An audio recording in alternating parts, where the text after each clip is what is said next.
Hey, it's Tracy Lynn from declutterinminutes.com. And today I have another organizing inspiration video just for you. I get a lot of emails from people asking what to do with all the magazines in their home. I get it. I love magazines too. I love to page through them, read them, and pull out articles that I hope to use someday. But the problem is, without a system and organized routine, those articles can either get buried in your house, lost altogether, or completely forgotten. So today I have a few organizing ideas that will help you take your magazines from cluttered mess into a resource that you can refer to again and again.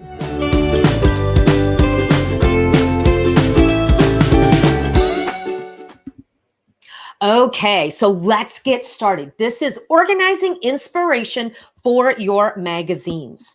Now, the first thing that you need to do is gather everything up. Before you get started doing that, though, I want you to take a step back and find a good space for you to work, someplace where you can spread out. This could be a kitchen table, a dining room table, maybe a bed in a guest bedroom. If you don't have a space, I like to suggest using a blanket as your outline and just put that on the floor in a corner of a room where it's out of the way so you can put everything on it and sort through it without having to worry about leaving and losing your place when you come back. So once you have a workspace set up, then I want you to walk your home and gather up all the magazines you can find. I like to use a laundry basket for this because it's super easy to use two hands when you're using a laundry basket. Put it on your hip, walk your home, grab all the magazines you can find and put them inside. Don't forget an area. I want you to check the most unlikely spaces. Look on top of your refrigerator. Go out and look inside of your car. Don't forget to check your bathrooms. Look in your bedroom, under the bed, anywhere you can think you might have magazines. It does not matter how old they are. Just get your entire collection all gathered up. Take them to your workspace, get yourself comfy, and get ready to go through your collection. Now, there is something that I want you to do before you dive in. When thinking about your magazines, I want you to ask yourself, does this pile of magazines that I've gathered up in my home, does it get me excited to dive in and pull out articles or organize them? Does it get you really pumped to find out the information that's inside? Or does the thought of all these magazines kind of freak you out? Because there's just so many, you don't have time to get through them all, and you don't want to have the time to get through them all. If your answer is yes to number one, then I want you to be more deliberate when you're sorting through your collection. If your answer is yes to number two, and the amount of this magazine, the magazines that you have right now gives you the cold sweats, then I want you to be more determined with your sorting out. So if it freaks you out by all the magazines, then I want you to sort out quick without giving it a lot of thought. If it makes you excited, go ahead and be a bit more intentional. Okay, so now you're going to get busy. You're going to sort your magazines, and the first thing you're going to do is pull out any magazines you plan to keep intact. Now, what I mean by that is there are certain magazines that we love. Certain magazines that we don't want to tear apart, that we want to keep almost as if it was a book. And if that's the case, I want you to go through and pull those off and set those off to the side. That is your initial keep pile, the magazines you are going to keep as is. Then I want you to go through your pile again and pull out any magazines that you know there's an article or two inside that you may want to have, but you don't necessarily need to keep the entire magazine. That is your pending action pile. And I want you to set those magazines off to the side. That is your action pile. Those are the magazines that you're actually going to focus on in real time and work your way through. Now, again, if the pile, the size of that magazine action pile freaks you out, then I want you to go through it again and get that size down to a more realistic pile. Your goal is to have a collection of magazines that could be anywhere from just a few to a few dozen. but you're the one that's going to have to make that decision. So go ahead, decide what pile is going to keep you excited without freaking you out. Once you get that action pile set, I want you to then go through it. And you're going to set aside time every single day to go through that pile. One magazine a day, just set aside a good 5 to 10 minutes that you can go through that magazine. And I want you to tear out or remove any articles you would like to keep. Set those articles off to the side because that is your loose article pile. Once you get through that magazine, those articles can then be put into categories such as recipes, DIY projects, money saving tips that you want to remember, articles about pets, livestock, gardening, travel, whatever it is. Sort those loose articles into piles so that when you're ready to go the next step and organize them all the way away, you have things sorted out to make it a little bit easier. Okay. Now that you have all those articles done, I want you to sort them into binders. Now, you don't necessarily have to use binders. I just like to use binders because I find it's easy for me to turn those articles into a useful resource that I can refer to again and again. If you just have a couple articles, you may just want to set up a tickler file, something that's got a few dividers in them that you can label. So again, you can use it as a resource.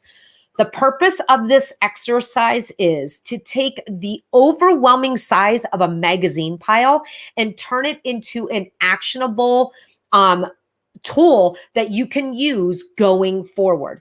And that is where we're going to bridge the gap. Tear out those articles, put it into an organized file or binder system, and then remember where that is so you can refer to it whenever you need to. Okay, let's see that in action. The most common binder that most of us will probably have or already have is a recipe binder. This is a picture of my recipe binder, and I have it sorted by categories. So basically, it's just a binder with those page dividers, each with its own category, and they're going to be categories based on you, your family, and your dietary needs. You can use page protectors for your recipes, or you can punch holes in them. I prefer to use page protectors because it keeps the integrity of the recipe intact and you don't have to worry about accidentally punching holes in a measurement. So then you can, when you're doing your weekly menu for the week ahead, open up your binder, go through your categories, pull out any recipes you're going to make for the week ahead. Use those recipes to do your shopping list, and then keep those recipes in your week ahead recipe pocket file so that you know exactly where everything is. Again, it's just bridging the gap from clutter to action by using tools and resources that make sense to you. You can then, if you have a lot of binders like I do, keep them all together for easier reference. I kind of refer this to as my resource library. So if I'm doing something and I have articles I need to refer to, I know exactly where they are. By having these binders already set up and all together in their space, I can go through magazines as soon as they come into my home, either keep them intact and file those magazines where I want them, or pull out the articles and put them into the binders where I keep them in my home. The whole purpose is to create a system that is not overwhelming, is super simple to keep up with, and makes sense to you. It is super important that any system you set up makes sense to you. So use my ideas as a guideline and custom tailor it to your stage of life and to the home that you're in. A lot of paid subscriptions actually give you free access to the digital resource. So maybe that's something you would like to look into that will allow you to keep the magazine without taking up physical space in your home. Okay, whatever is left, we've taken care of the keep file. I'll give you organizing ideas for those in a minute. We've taken care of the tickler file of our pulled out articles. Now, on your organizing sort area, you should have magazines that you no longer need, want, or want to keep. So we can give them new life by donating them. And what I mean by giving them new life is let go of the guilt of paying money for something and know that you are now donating it to someone who doesn't have the financial resource to purchase that subscription. So you're getting the subscription for you. You're gleaning all the information out of that magazine that you want, and then you're passing it on to someone else, sharing the love of that subscription with somebody new. Before you donate, I have a couple tips for you. Number one, make sure you remove any address labels on that magazine. You can tear it out, cut it off, whatever it is, black it out with a marker, whatever you need to do. Then sort them out for easier donating. What I mean by that is when you choose a space to donate a magazine, certain magazines are going to be welcome. So let's say you subscribe to a pet magazine. Sort those out into their own pile, and you can drop them off at the veterinarian office for people to read while they're in the waiting room. If you subscribe to a older living magazine, sort those out and take them to a nursing home or take them to a doctor's office. If you subscribe to a home and garden or a travel magazine, those are great for schools. So when they're doing projects, they can cut out pictures at the school. Any place that has a waiting room, you can donate magazines. I just encourage you to sort them out by genre so it's easier for you to take them to the next step. Then what you want to do going forward is to create a new clutter-free habit, something that you can use to keep things from getting out of control again. And the very best habit that you can use for magazine subscriptions is the 1 in, 1 out rule. This is a rule that you are going to set that you can only have one current magazine for each subscription in your home at a time, or maybe 2 or maybe 3, whatever works for you. Remember, you need to know how much room you have to store your physical magazines before you make this decision. This 1 in, 1 out rule is your deadline. It allows you, if you get a new magazine every month, 30 days from this magazine come into your home, you have 30 days to get through that magazine, to either read it completely so you can donate it or to pull out any articles that you want to save in your binder files. But you know what your deadline is because you know your subscription, and 1 in, 1 out rule gives you that deadline and allows you to be more actionable and more current getting through your magazines when they come into the home. Then you're going to organize what's left. Okay. This is the fun part. This is where we get to see inspiration from magazines that you want to keep. Some of us like to keep full collections. I have one myself. I have 3 years of one magazine that I absolutely love. It's for homesteading, and I refer to it all the time. I also have a few years of a Christmas magazine that I get out every single holiday, and I page through it with my Christmas music on because I absolutely love that magazine. You are okay to keep all the magazines as long as you have room to store them and you have a system set into place so that you refer to them and you don't just hide them in the attic. Hiding magazines in an old rundown box in your attic is clutter. Keeping those magazines to refer to and enjoy over and over again turns it into a collection that you love.